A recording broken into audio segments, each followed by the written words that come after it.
Hummingbird by D.H. Lawrence, published in his 1923 collection Birds, Beasts, and Flowers. Hummingbird.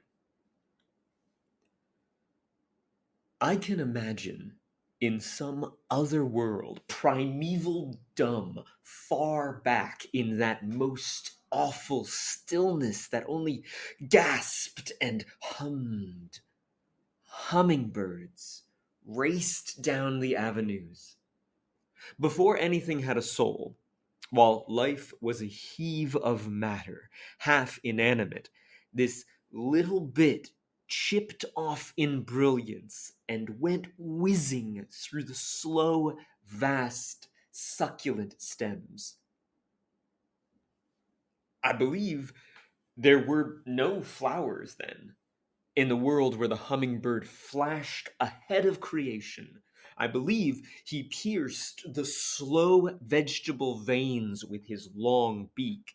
Probably he was big as mosses, and little lizards, they say, were once big. Probably he was a jabbing, terrifying monster. We look at him through the wrong end of the long telescope of time. Luckily for us,